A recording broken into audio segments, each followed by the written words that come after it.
Hello all, ఎలా ఉన్నారు? అందరూ బాగున్నారా? సో నేను ఒక సింపుల్ రెసిపీ మీకు చూపించబోతున్నాను. అదే ఎగ్ శాండ్విచ్. జస్ట్ మనం 5 minutes లో చేసేసుకోవచ్చు. వంట రాని వాళ్ళు కూడా ఈజీగా చేసేసుకోవచ్చు. బ్రెడ్ స్లైసెస్ తీసుకుని మంచిగా పాన్ మీద కొంచెం బటర్ యాడ్ చేసుకోవాలి. ఆ తర్వాత ఈ బ్రెడ్ పీసెస్ ని 2 sides మంచిగా టోస్ట్ చేసుకోవాలి. ఇలా చిన్న కడాయి తీసుకుని హీట్ అవ్వగానే కొంచెం ఆయిల్ యాడ్ చేసుకుని ఎగ్ బీట్ చేసి యాడ్ చేశాను.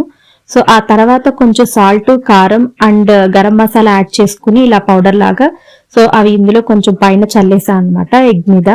జస్ట్ ఒక 1 minute కి ఎగ్ అనేది మంచిగా ఇలా ఒక వైపు కాలిపోతుంది. సో రెండో వైపు మనం ఇంకా ఫ్లిప్ చేసేసుకోవడమే జాగ్రత్తగా. సో చూసారు కదా, చిన్న కడాయి కాబట్టి చాలా ఫ్లఫీగా వస్తుంది. ఇది ఆల్రెడీ టోస్ట్ చేసుకున్న బ్రెడ్ ఉంది కదా, సో దాని మీద కొంచెం లెట్యూస్ యాడ్ చేశాను. అలాగే కొంచెం సాస్, టమోటో సాస్. సో నా దగ్గర టమోటో చిల్లీ సాస్ ఉంది, అది యాడ్ చేసుకుంటున్నాను.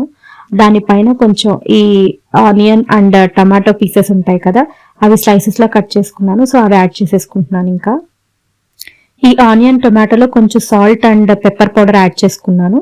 సో అవి అలా వేసేసుకుని దాని మీద ఆల్రెడీ ఆమ్లెట్ వేసుకున్నాను కదా చిన్న కడాయిలో, అది పెట్టేశాను. సో మళ్ళీ కొంచెం సాస్ యాడ్ చేసుకుంటున్నాను, టొమాటో చిల్లీ సాస్. దానిపైన కొంచెం లెట్యూస్ యాడ్ చేసుకుంటున్నాను. సో యాడ్ చేసుకుని ఇంకో బ్రెడ్ పీస్ పెట్టేసుకుంటున్నాను. That's it. చాలా టేస్టీగా ఉంటుంది ఈ ఎగ్ శాండ్విచ్ అనేది. మీరు కూడా ట్రై చేయండి. ఈ రెసిపీ మీకు నచ్చితే please like and subscribe to my channel.